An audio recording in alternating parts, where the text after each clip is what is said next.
다속이용무에게 길을 묻다 41번째 시간입니다. 오늘은 한얼림이라는 제목으로 말씀드리겠습니다.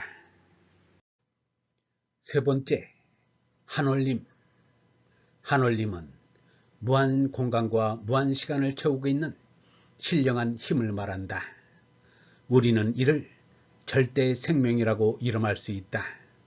사람이 얼라이기 때문에 절대 생명인 하늘과 소통할 수 있다. 다속에 따르면 성스러움, 즉 거룩함은 한마디로 없이 계심이다. 인간이 이 없이 계심에 가까이 갈 수 있는 가능성을 잃어버렸기 때문에 인간에게 더 이상 성스러움도 신적인 것도 신성도 없어져 버린 것이다. 우리가 이 없이 계심에 대한 시야를 되찾지 못하는 한 우리는 떠나버린 신의 도래를 기대할 수 없다. 이 거룩함은 몸의 눈으로는 보이지 않는다. 마음의 눈으로도 볼 수 없다. 오직 얼의 눈으로만 볼 수 있다. 인간이 얼라로 손나야만 그 성스러움을 맞을 수 있을 뿐 아니라 바로 그 성스러움과 하나가 될 수 있다. 다속에 따르면 사람이 거룩한 하느님, 없이 계신 하느님을 만날 수 있는 길은 세 가지이다. 첫째는 무한한 우주의 허공을 보는 것이고, 둘째는 우주에 깔려있는 무수한 별무리를 보는 것이고, 셋째는 내 마음속으로 오는 성령을 만나는 것이다.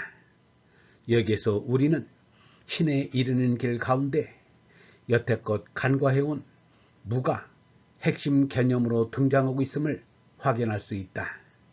절대의 하나로서 상대적으로 존재하는 모든 것을 아우르는 하나에 대한 생각을 읽을 수 있고, 그렇게 모든 것을 아우르며 지탱시켜주는 거룩한 힘인 성령, 또는 다른 말로 한어를 만나게 된다.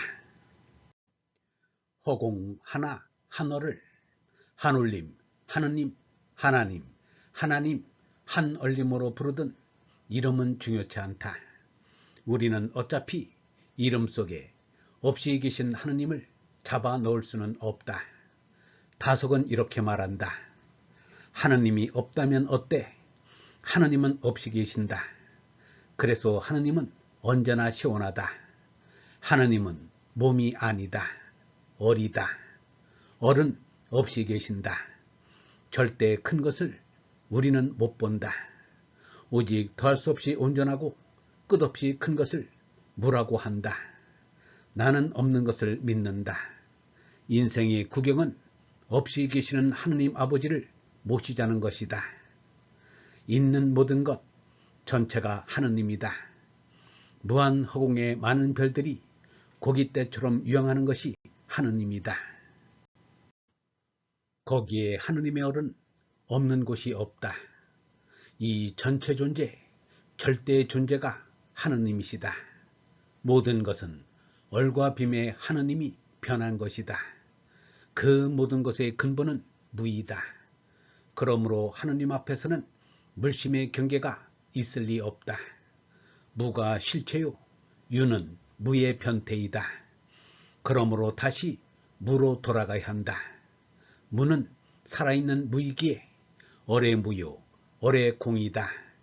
그 얼이 내 마음속에 솟아오른다.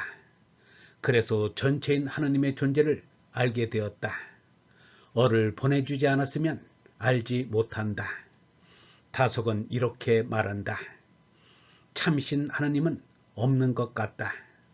없는 것 같은 것이 하느님이다. 하느님은 얼로 무한한 시간과 공간에 가득하다. 시작했다 끝이 나는 것은 몸의 세계다. 그러나 끝을 맺고 시작하는 것은 얼의 세계다. 나서 죽는 것이 몸이요, 죽어서 사는 것이 얼이다. 얼은 제나가 죽어서 사는 생명이다. 형이 하에 죽고 형이 상에 사는 것이다. 단단히 인생의 결산을 하고 다시 새 삶을 시작하는 것이다. 회개요, 회심이다. 올해는 끝이 없고 시작이 있을 뿐이다. 우리의 숨은 목숨인데 이렇게 할딱할딱 숨을 쉬어야 사는 생명은 참 생명이 아니다. 하느님의 성령을 숨쉬는 얼생명이 참 생명이다. 영원한 생명이 들어가면 코로 숨쉬지 않아도 끊어지지 않는 얼숨이 있을 것이다. 내가 어쩌고 저쩌고 하는 죄나는 소용이 없다. 숨 안 쉬면 끊어지는 이 목숨은 가짜 생명이다. 하느님의 성령인 말씀을 숨쉬지 못하면 사람이라 하기 어렵다. 하느님이 보내는 성령이 온라인 참나다. 석가의 법심, 예수의 하나님 아들은 같은 온라인 영원한 생명이다. 사람은 남녀의 피부 접촉을 좋아하고 즐기지만 하느님의 몸이라 할 수 있는 허공을 깊이 느낄 때 하느님의 거룩하고 부드러운 살에 닿는 맛에는 비길 수 없다. 하느님을 사랑하면 거룩함을 입음이다. 다석은 빔을 깊이 느껴서 말하기를 허공 없이 존재하는 것은 없다. 허공밖에 없는 이 세계에 올라는 허공의 아들이다. 절대의 아들이다. 절대의 아들인 얼라가 참된 것을 깨닫고 요망한 몸매에 대한 애착이 가셔지는가가 문제다. 그래서 다시 하느님 아버지를 부르면서 올라간다. 그때가 되면 하나인 허공이 얼라를 차지할 것이고 허공을 차지한 얼라가 될 것이다. 이러면 얼라의 아침은 분명히 밝아올 것이다. 라고 하였다. 하느님의 얼이 지구의 지각 밑에 있는 암장이라면 사람의 입으로 나오는 하느님의 말씀은 이미 암장이 아니라 용암이다. 암장에는 용암과 함께 가스가 있다.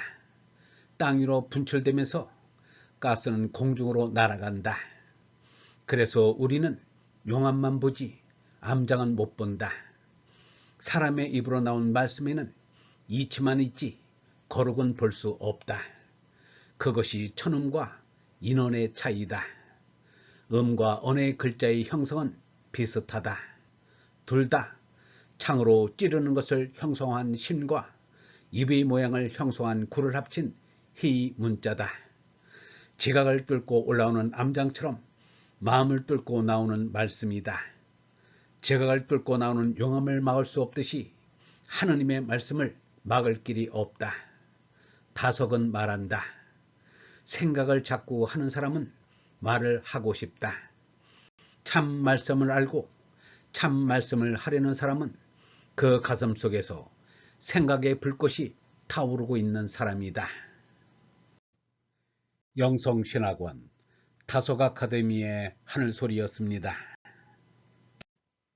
얼번 여러분, 하루 2명 이상에게 진리의 말씀을 공유하여 주시기 바랍니다. 하늘나라가 우리 시대에 우리의 힘으로 펼쳐질 수 있습니다.